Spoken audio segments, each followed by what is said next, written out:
What is going on, guys? We are back again for another video, and today we're going to be doing something a little different. Today I'm going to be testing my GoPro settings for nighttime, and then we can also go over what happened to my motor. I ended up taking it all apart and looking at it, and it's pretty much fixed.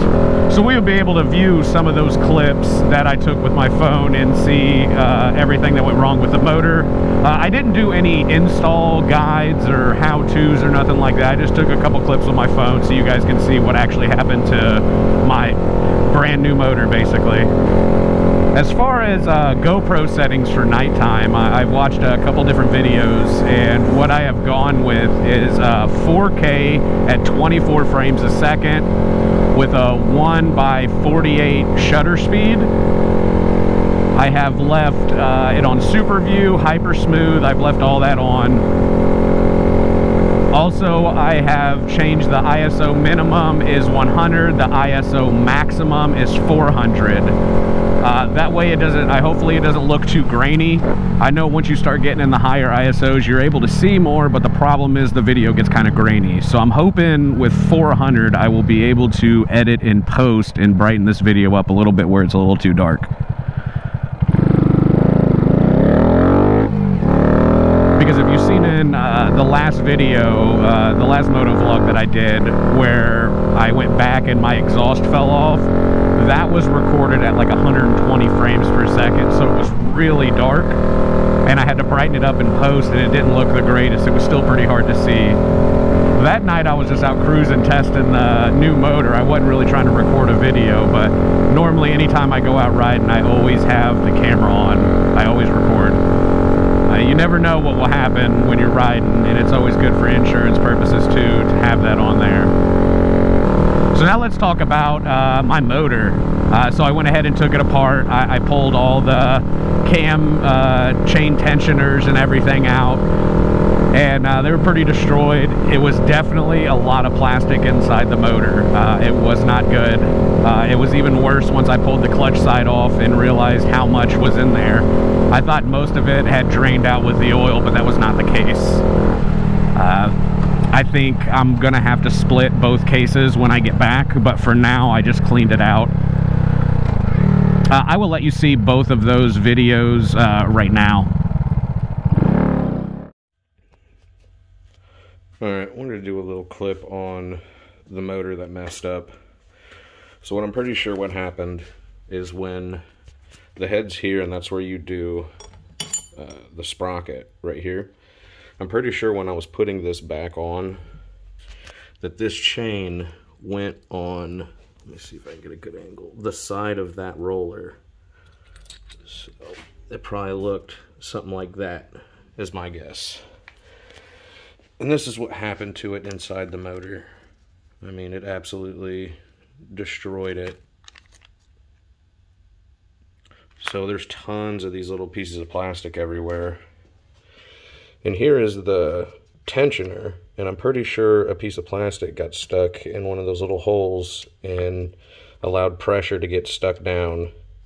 And then this is able to flop all over the place. Well, if that's doing that, it's going to get ate up too. So that's what happened to that one. Now here are the part numbers for this roller right here. Is this part number. I think it's for the 22 and the 23. It might be the same for all the years, I'm not sure, but just make sure you check. That's the one for at least the 22 and the 23. Here is this roller inside here. There's the part number. And then also what happened is this little rubber nub, this wear nub right here got destroyed also. So I went ahead and ordered one of those. That is the part number right here. And I didn't really need to, but I just went ahead and ordered it because it was like a couple bucks, this arm. So there's the part number for that too. So what I did is I've cleaned everything out so far. I got all this put in. So my next thing is to put the flywheel on with that tool and tighten it down. The other thing was where the head stud broke on that motor that I bought off eBay. So here's my little JB weld job on it. I think it should be all right. But I'm going to swap it probably with my other motor, and then when I get back from doing the small bore rally, I'm just going to go ahead and order another just head and swap all the stuff inside over to it. But I will come back here in a sec once I get everything a little bit more buttoned up. Alright, well, kind of got a little ahead, but I'm back. What I went ahead and did is torque down that bolt using that special tool. Need one of these flywheel holder. So put the cover back on. Went ahead and made sure all this was still good. Made sure the chain was still on top, or underneath, and then on top of this. Then went ahead and put the cam back in, and then slid this head back on. Secured it with these little 2 bolts to hold it for a second, and then put these back on. I still got to torque these down. And then I am going to put the sprocket back on, which is here.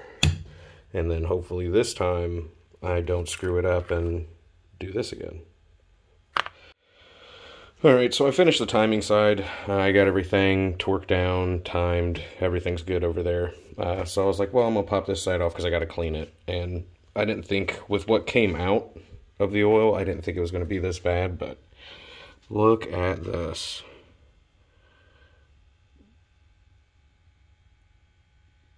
Whew, man, it's not looking good. So there's definitely a lot of hunks of plastic all over the place.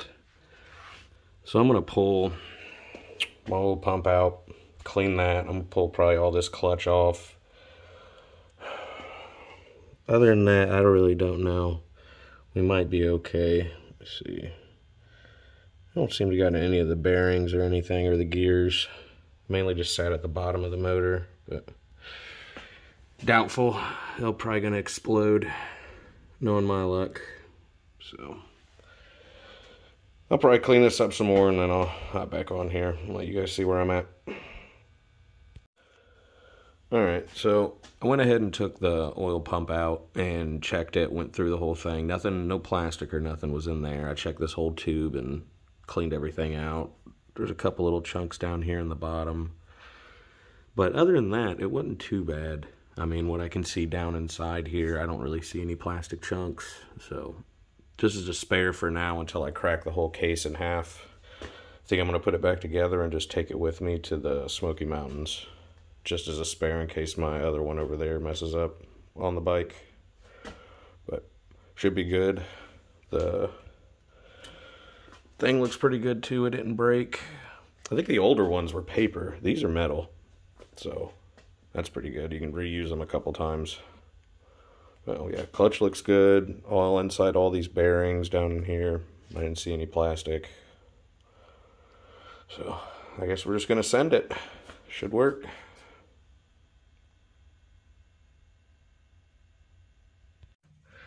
Alright, well, set the valve clearances and everything. Here's the problem. God, my luck, man. So, these little covers, man, I barely tightened it. Look, like I just snugged it. Look at that thing. It freaking snapped off. Oh my God. So, luckily, got one on the other motor. This be real easy with that. Yeah, don't tighten those. Just hand tighten them. I'd say that'd probably be your best bet. So I figured I'd show you guys that. All right, I'll see you.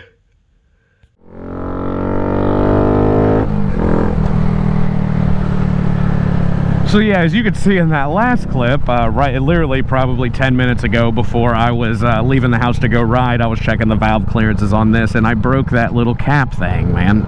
So definitely be careful with that. So I think that video gives you a better representation of what happened, where I was actually able to show you what I'm assuming happened with that chain popping on the side of that roller. There's a lot of play in that thing, which I don't know why. I wish they would stabilize it a little better. It can move like a half an inch, like left and right. So definitely make sure you're paying attention when putting that back together. Couple rep bombs. God, I love tunnels.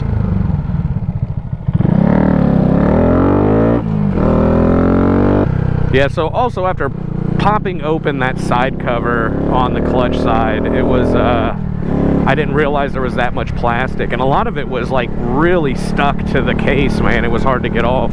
It took me a second. I went ahead and took the pump out, cleaned it all out, put oil through it, ran it by hand, reprimed it, and then cleaned everything in the case that I could find. So I have recorded a couple different videos downtown. I just haven't posted them or went through them or none of that. So I guess it'll probably be the first one on the channel where we're actually cruising around downtown Cincinnati. I love cruising around here late at night, man. There's nobody out. You come here during the day, you're at every stoplight, you know. The only problem is red lights don't change for you. So I just do the old stop and go.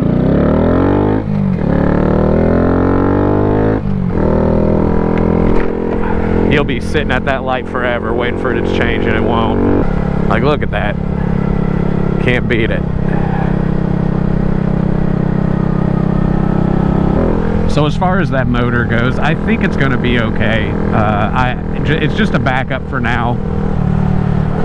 Once I get back from my Smoky Mountain vacation, then I'll probably pull everything apart and clean everything 100%. So yeah, I hope these GoPro settings will work so you guys are able to see. I know it's not too bad when there's lights, but when I'm only like a street light every like 100 feet or so, it's kind of hard to see. But I'll definitely work on my post-production too, because I have switched to a different video editing software. I switched to DaVinci Resolve.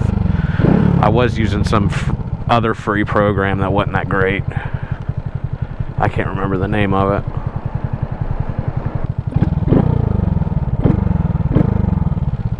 You can definitely hear that intake now. I put that silencer back in the exhaust.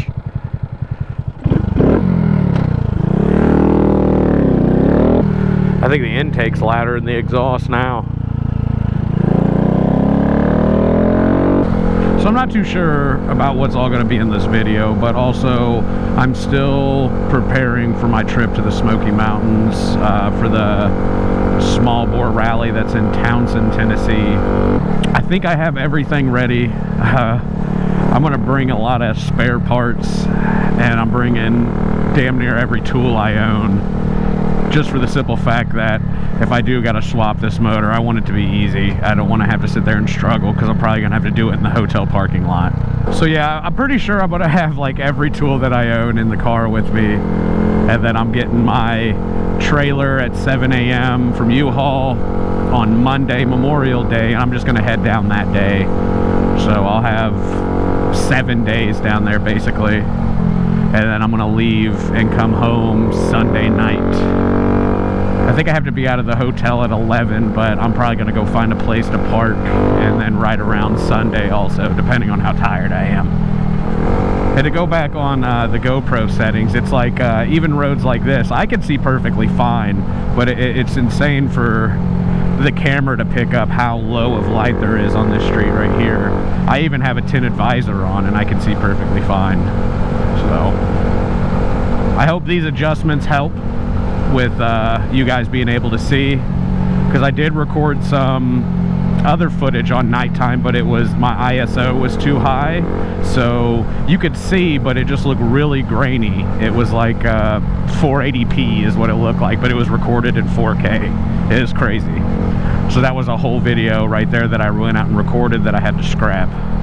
But if some of you guys that watch the channel are going to be at the small bore rally, come look for my bike and say hello. I'll probably be riding constantly out there. I'm probably not going to be at the event too much, maybe for the raffles, the drawings, all that. Check out a couple of the vendors, do the poker run, a couple group rides, and other than that, I'm going to be out riding constantly. I want to hit all the good roads out there, see all the scenic views, everything like that. I really don't want to just sit around all the time. I hate parking and sitting. That's not what I do. I like putting in some miles. So I think that is going to wrap up our video tonight. I just wanted to do something real quick to test a couple things, so see if this worked. So hopefully I didn't record another useless video that has unusable content. But I have another little series going on that I'm working on. It is the best mods for the Honda Grom. It's going to be a little 4-part series, I think. So if you guys like the content and want to see more of this style, moto vlog or best of, hit that subscribe button. I'm trying to hit 1,000 by the end of the month, so if you guys could do me a favor, I'd really appreciate it. But as always, I will see you guys next time. Peace.